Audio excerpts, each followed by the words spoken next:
അല്ല ഇവിടെ കള്ളത്തരൊക്കെയല്ലേ പഠിപ്പിക്കുന്നത്. ചെറിയ കള്ളം ഞങ്ങളും ഒക്കെ അങ്ങ് പറയും. അതെ, നിങ്ങൾക്ക് എന്താണ് പഠിക്കേണ്ടത്? മോഷണമാണോ പിടിച്ചു പറയാണോ? ഇതൊന്നുമല്ല. പിന്നെ ഒളിഞ്ഞു നോട്ടം ഒന്ന് പഠിച്ചാൽ കൊള്ളാന്നുണ്ട്. അതൊക്കെ പഴയ ട്രെൻഡല്ലേന്ന്. ഇപ്പൊ മൊബൈലൊക്കെ വന്ന സ്ഥിതിക്ക് അതൊക്കെ വേണോ ഇനി? അതെ, ആൻഡ്രോയിഡ് ഫോൺ ഇല്ലാത്തവന് ഇതൊക്കെ തന്നെ ഒരു ചരണം.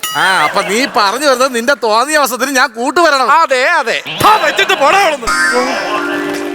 ഭഗവാനെ, ഈ സ്ഥാപനത്തിന് ആദ്യമായിട്ട് ഒരുത്ത മോട്ടിക്കാൻ പോയി. അവന്റെ ഗതി എന്താവുമെന്നോ എനിക്കറിഞ്ഞൂടാ. ദൈവമേ, അവനൊന്നും വരുത്തല്ലേ. അഥവാ അവനെ വളഞ്ഞിട്ട് ആരെങ്കിലും പിടിച്ചു കഴിഞ്ഞാൽ എന്റെ പേര് പറയല്ലേ ഭഗവാനേ.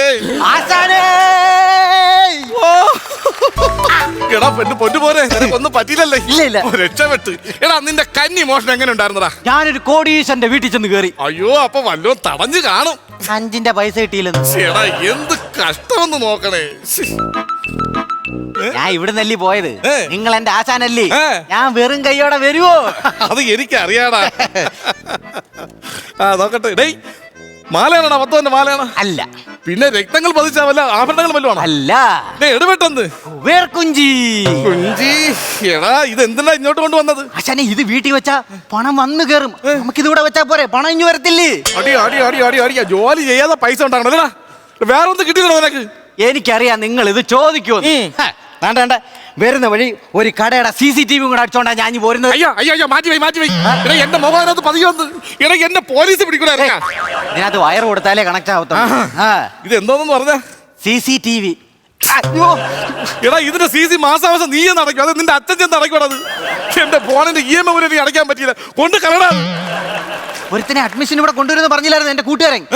അന്ന് പോണ്ടെന്ന് വിളിച്ച് കേട്ടടാ അവനാ. എടേ രഘു, നീ എന്താ താമസിച്ചേ?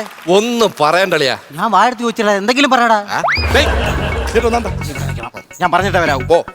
എന്താ ശാനെ? എടാ, എന്റെ പൊന്നു മക്കളെ, ആദ്യമായിട്ടാണ് ഇവിടെ വരുന്നത്. എന്നെ കുറിച്ചൊന്ന് പൊക്കിയൊന്ന് പറഞ്ഞേക്കണം. ഇവിടെ ഞാൻ ഭയങ്കര ദേഷ്യപ്പെട്ട സിംഹമാണെന്നൊക്കെ പറഞ്ഞ് പൊക്കി കേട്ടണം. ബോംബെയിലെ കഥ കേറ്റി വൈ. ഞാൻ പറഞ്ഞു കേറ്റി വെച്ചോളാം. പിന്നെ കേറ്റി വൈ. നിന്നെ വിളിച്ച വേറൊന്നുമല്ല, ഒരു പ്രധാനപ്പെട്ട കാര്യം പറയാനുണ്ട്. പറയടാ. നമ്മുടെ ആശാൻ എന്ന് പറഞ്ഞു കഴിഞ്ഞാ ദേഷ്യപ്പെട്ട സിംഹം, അത് മാത്രം മറക്കരുത്. നമ്മുടെ ആശാൻ വെട്ടൊന്ന് മുറി രണ്ടെന്നുള്ള സ്വഭാവം.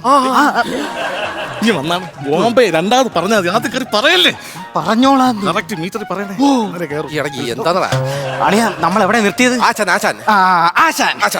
ആശാൻ എന്ന് പറഞ്ഞു കഴിഞ്ഞാൽ പൂരപ്പറമ്പിലെ മറ്റേ അവന്റെ കാല് വെട്ടിയ കേസില്ലേ, അത് എടുത്തു പറയണം. ഞാൻ പറയാം. അവന്റെ പേരും പറയണം. ആശാൻ എന്ന് പറഞ്ഞു കഴിഞ്ഞോണ്ടല്ലേ ബോംബെ. ഞാനൊരു കാര്യം പറയട്ടെ. വൃത്തിയോട്ടവരെ രണ്ടുപേരും സംസാരിക്കുന്നത് കണ്ടോടാ. നിന്റെ കണ്ണിലെടാ കുരിയോ?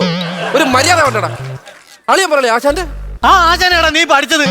ആശാനെ, ദൈവമേ സച്ചിദാനന്ദ, ദൈവമേ ഭക്തവത്സല. നിർത്താശാനെ. ബെല്ലടിച്ചാലും ഞാൻ നിർത്തും. നിന്റെ ഒറ്റയടിക്ക് ആശാൻ LP സ്കൂളിൽ പോയി കേട്ടോ.